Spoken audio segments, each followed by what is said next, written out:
जय भीम, नमो बुद्धाय साथियों। दोस्तों, कितने परेशानी भरे दिन काटे हैं हमारे दलित समाज ने और हमारे कितने दुख भरे अत्याचार सहा, लेकिन आज के समय में दलित भी अच्छी स्थिति में नजर आ रहे हैं। तो मित्रों, आज के इस वीडियो में हम जानेंगे 5 दलित अरबपतियों के बारे में जिनके पास कुछ नहीं था और बहुत गरीब थे, जिन्होंने अपनी कठिनाइयों से गरीबों से शुरुआत की और आज भारत के ब्रांड दलित बने हुए हैं। तो मित्रों, अगर आप चैनल पर नए हैं तो हमारे चैनल को सब्सक्राइब करें और बेल आइकन को भी दबा दें ताकि हमारे वीडियो की नोटिफिकेशन सबसे पहले आप लोगों को मिल सके।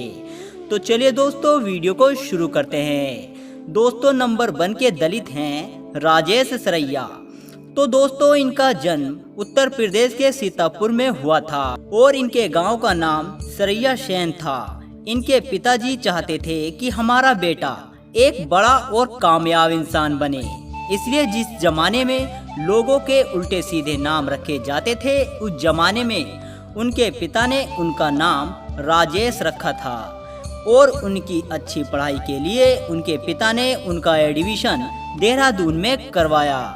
वहां से वो पढ़ाई करके बाद में रूस चले गए। रूस में पढ़ाई कंप्लीट करने के बाद उन्होंने एक स्टील फैक्ट्री डाली और आगे चलने के बाद उन्होंने उसको इतना बड़ा बनाया कि कई देश में उनका कारोबार चलता है, उनका व्यापार चलता है और वो भारत के ही नहीं बल्कि विश्व के अरबपतियों में उनकी गिनती होती है और वह आज भी बाबा साहब और बुद्ध को मानते हैं। नंबर 2 के दलित हैं भगवान गवई और इनका जन्म महाराष्ट्र के बुल्डाना जिले के राहिरी गांव में हुआ था।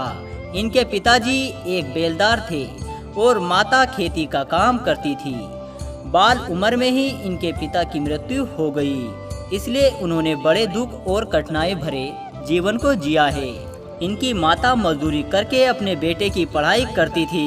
भगवान गवई पढ़ने में तेज थे और अच्छी शिक्षा हासिल करके उन्हें एक कंपनी में नौकरी मिल गई, लेकिन उस जमाने में जातिवाद बहुत ज़्यादा होता था। उनके पास दिमाग और नॉलेज बहुत अच्छा था और उनसे कंपनी को फ़ायदा भी बहुत ज़्यादा होता था, लेकिन जो उसमें कर्मचारी थे उनके साथ भेदभाव करते थे, जिस कारण परेशान होकर उन्होंने वे नौकरी छोड़ दी। उसके बाद वह अमेरिका चले गए और वहां अमेरिकन कंपनी में नौकरी करने लगे। उनको अपनी काबिलियत पर भरोसा था और फिर उन्हें लगा कि मैं खुद की कंपनी डालकर उसको आगे बढ़ा सकता हूं। फिर बाद में उन्होंने छोटी छोटी तेल कंपनियों से कांटेक्ट किया और तेल का व्यापार करने लगे।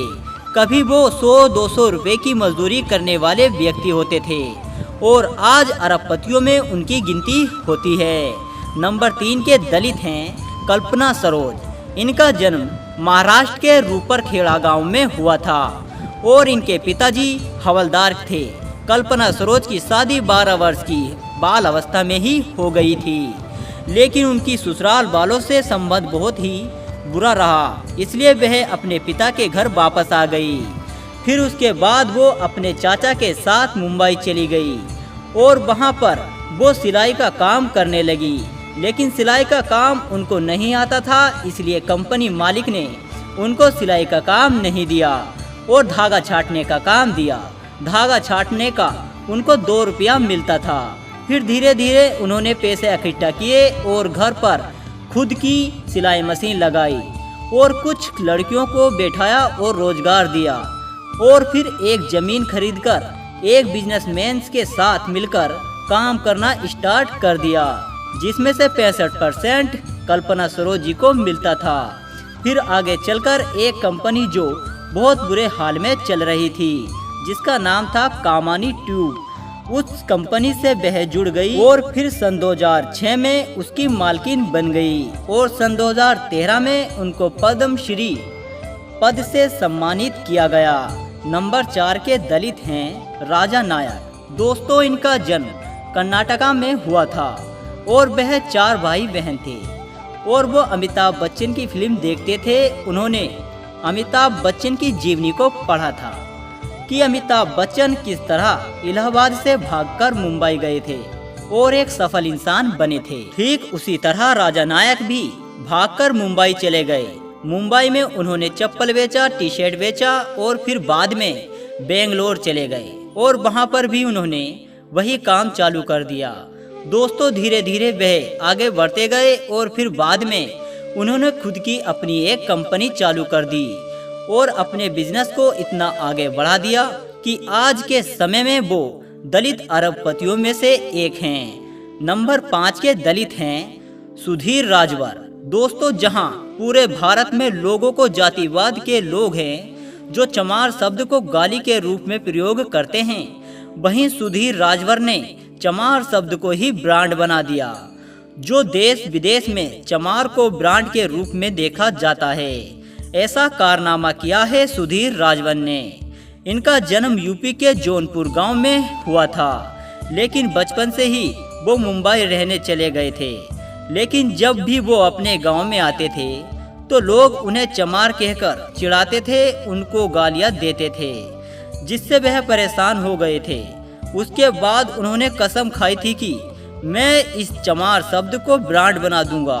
फिर वो मुंबई चले गए और वहां जाकर वो बैग बनाने लगे और जिस पे लिखते थे चमार, और फिर कंपनी स्टार्ट करते थे और कंपनी में दलित और मुस्लिम समाज के लोगों को जोड़ते हैं। चमड़े का काम कारोबार शुरू करते हैं और वो अच्छे अच्छे डिजाइन के बैग और पर्स बनाने लगते हैं और उनकी डिमांड बढ़ जाती है और भारत के साथ साथ अन्य देशों में भी उनका बिजनेस फैल जाता है और उन्होंने यह करके दिखा दिया, चमार शब्द को ब्रांड बना दिया और आज वो भारत के अरबपतियों में शामिल हो चुके हैं। तो मित्रों, यह जानकारी आपको कैसी लगी हमें कमेंट करके जरूर बताएं। जय भीम, जय भारत।